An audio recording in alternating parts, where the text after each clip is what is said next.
शास्त्रों में हनुमान जी को बल बुद्धि विवेक के दाता माना जाता है। इसके साथ ही उनकी पूजा अर्चना करने से बुरी शक्तियों भूत प्रेत बाधा नज़र दोष से रक्षा होती है। इसके साथ ही कुंडली में शनि और मंगल की स्थिति मजबूत होती है। हनुमान जी की पूजा करने मात्र से जातक के हर एक दुख दर्द दूर हो जाते हैं।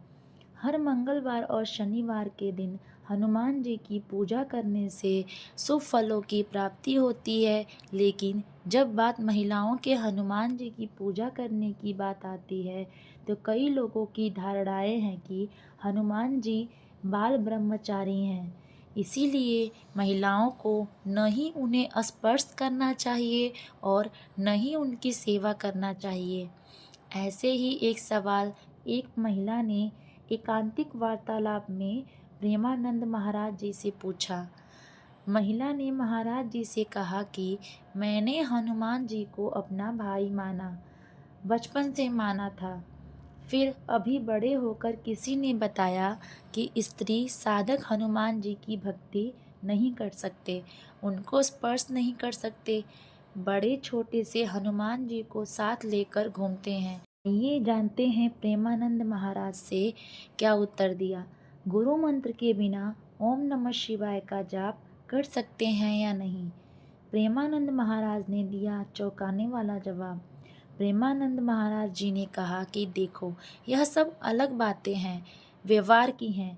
हनुमान जी की मैया थी ना, ये केवल बात सिद्धि के लिए की जाती है कि जब हनुमान जी को शक्ति के रूप में पूजा जाता है तब वहाँ नियम कानून लगते हैं। अभी आप मान लो हनुमान जी मेरे लाला हैं, कोई रोक पाएगा क्या? मेरे लाला हैं, मेरा छोटा पुत्र है, मेरा भाई है, मेरे जो भाव हैं। देखो, हनुमान जी कोई और नहीं, प्रभु ही तो हैं। तो मुझे इन सब बातों में नहीं जाना कि स्त्री को क्या करना चाहिए।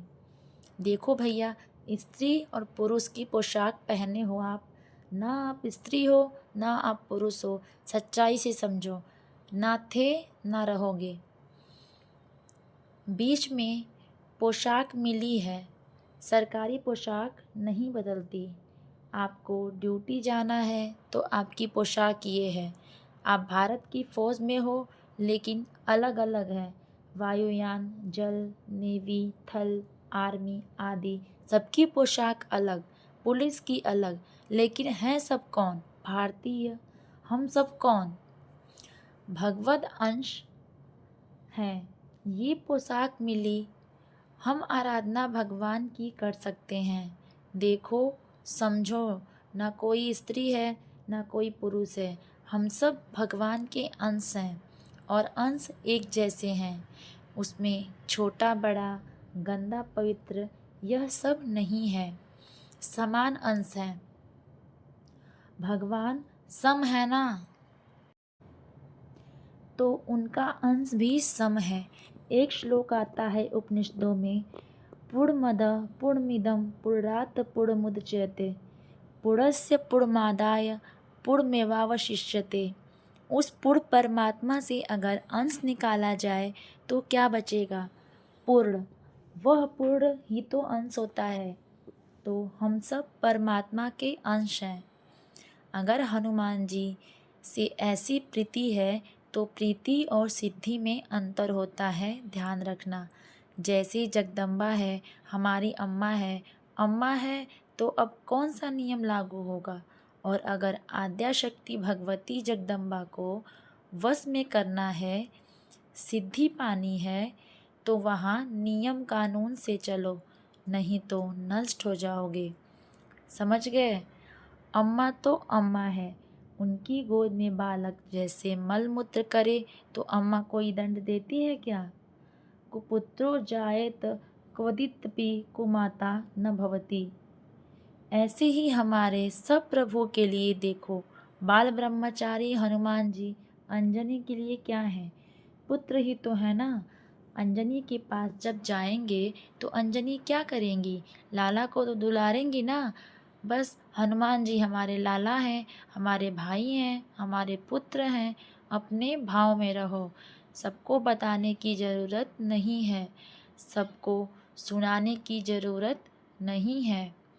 महान भक्त हैं हमारे सामने हनुमान जी जैसा कोई भक्त नहीं, भगवान का सेवक नहीं, और हम उनको इस भाव से भज रहे हैं, भला कहीं अमंगल हो सकता है।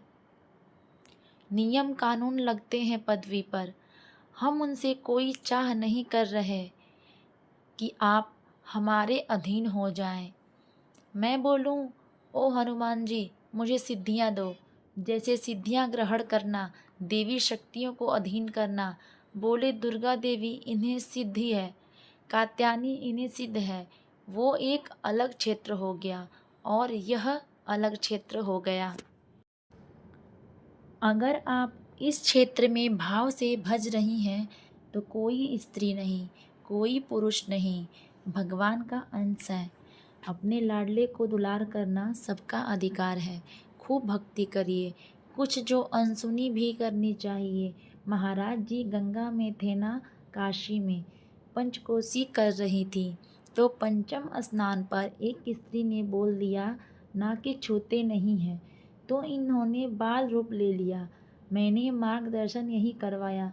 देखो भाई, हम आपको यह नहीं कहते कि आप मंगलवार को बंधनवार लेकर हनुमान जी के मंदिर जाएं और वहां चढ़ाएं। हम यह नहीं कह रहे कि आप उन सिद्धियों की जैसे प्राप्ति की जाती है वैसा करें। हमारे लाला हैं, खिला पिलाइए, दुलार कीजिए। देखो, हनुमान जी राजी हो जाते हैं, इनको रामचरित्र अच्छा लगता है। भगवान की चर्चा सुनाओ, इनको सिया राम नाम कीर्तन सुनाओ। अपने भाव से मगन रहो। अगर सबकी सुनोगे तो पागल हो जाओगे। कोई तो कुछ कहेगा, कोई कहेगा तुम कंठी बांधे हो, सुभागावती हो कि कंठी बांधे हो। यह विधवाएं बांधती हैं। किसी ऐसे माता बहन को कहेंगे तुम तिलक लगाए हो, सौभाग्यवती हो कि तिलक लगाए हो। अब क्या उत्तर दोगी उनको? असली सुहाग तो यही है। जो माताएं मंगलसूत्र जैसे धारण करती हैं, वैसे ही कंठी हमारे लिए हरि के प्रति मंगलसूत्र है। तिलक ये जो सुहाग भरे हैं, हम हरि के हैं। अब यह बातें आध्यात्म और भाव की। जगत में जो व्यवहार में है वह नहीं समझेंगे, नहीं मानेंगे। हमें उनकी बात नहीं सुननी, हमें अपने भाव से चलना है। कर्माबाई जी रोज खिचड़ी बनाकर जगन्नाथ जी को अपने हाथ से पहला काम करती थीं। उठकर खिचड़ी बनाना और प्रभु को भोग लगाना। एक दिन सुबह स्नान करने जा रही थीं। सूर्य उदय हो गया था तो एक संत भगवान मिले।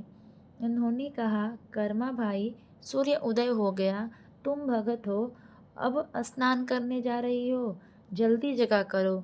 तो उनका जग तो बहुत जल्दी हो गया था, पर वह खिचड़ी बनाई, ठाकुर जी को भोग लगाया और फिर स्नान किया। संत बोले, अरे कितना बड़ा अपराध कर रही हो, तुम ठाकुर जी को बिना स्नान किए भोग बना रही हो। तो अच्छा महाराज, पहले स्नान, फिर तिलक, फिर नियम। खिचड़ी बनाई, लगभग सुबह होने जा रही थी। बुलाया ठाकुर जी को, एक कवल पाया, उधर पर्दा हटने वाला था। अंतर ध्यान होकर प्रभु वहां पहुंच गए। खिचड़ी लगी थी मुख में। उन्होंने कहा, जय जय, अभी तो पर्दा खुला है, भोग तो पधरा नहीं आपके मुख में। तो वह संत जो नियम कानून वाला था, उसने समझाया हमारी कर्माबाई को। अब वो स्नान आदि करने विलंब करके गई। वैसे मैं रोज जाता था, पाता तो आज एक ही कवल पाया और भाग आया, आचमन भी नहीं कर पाए। तो तुम ऐसा है उन माता जी को बता दो जाकर, जो जैसी भावना से चलता है मैं वैसे ही मिलता हूँ। यह था ये यथा माँ प्रपंगते तात्वतैव भजामः। वो संत जी अपनी भावना से, नियम से चलें। उनसे कह दो सुबह जैसे करती थी वैसे करके मुझे भोग लगाए। समझ रहे हो ना? अपने प्रभु हैं, अपने लाडले। हमको इस जन्म में भगवत प्राप्ति करनी है। भक्त का चरण आश्रय लेकर भगवान का चरण आश्रय, ये दो ही प्रकार हैं जिनसे भगवान की प्राप्ति होती है। तो आप चाहे प्रभु मान लो, चाहे महान भक्त मान लो, चाहे उनको अपना पुत्र मान लो।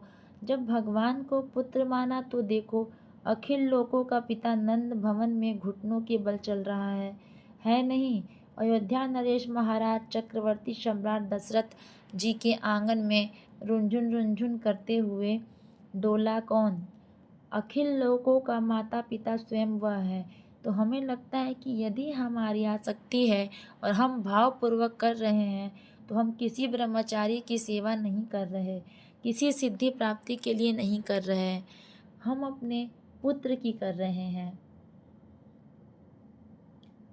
हम अपने प्रभु की कर रहे हैं, हम अपने लाडले की कर रहे हैं। कहीं कुछ बिगड़ने वाला नहीं। भाव से करो। यह शरीर वास्तविक नहीं है, उपासना वास्तविक है। यह आज है, कल नहीं रहेगा।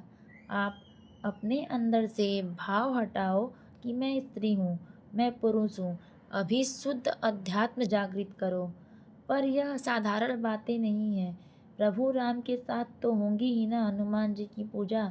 साधारण लोगों की बातें सुनोगे तो फिर यही सब बातें आएंगी। अपने को उपासना करनी है, आप भाव से रहो। जहाँ हनुमान जी हैं वहाँ सिया राम जी हैं, क्योंकि बिना हनुमान जी सिया राम के रह सकते हैं क्या? तो जब भोग लगाओ तो वही भाव करो। सिया राम जी विराजमान। अच्छा, मान लो कोई कह रहा है कि हनुमान जी को स्त्री की सेवा नहीं करनी, तो सिया राम जी की करनी चाहिए। हाँ, करनी चाहिए। तो हनुमान जी कहाँ बैठे हैं? उनके चरणों में बैठे हैं ना, है ना? तो भोग लगेगा तो हनुमान जी को हटा दोगी क्या? स्नान कराओगी तो हनुमान जी को हटा दोगी क्या? वो तो पूरी छवि में वहीं बैठे हैं। छवि हो या राम दरबार हो, जहाँ राम दरबार वहाँ बैठे महाराज हनुमान जी चरणों के पास। तो समझो ऐसा कहीं हो सकता है क्या? तो इसलिए हाँ, हम यह नहीं कहते कि आप बंधन वार लेकर जाओ। तो आपको यह प्रेमानंद जी की बातें कैसे लगी, कमेंट में ज़रूर बताएं। और भी ऐसे अच्छे अच्छे वीडियो देखने के लिए चैनल को ज़रूर सब्सक्राइब करें और वीडियो को लाइक करें।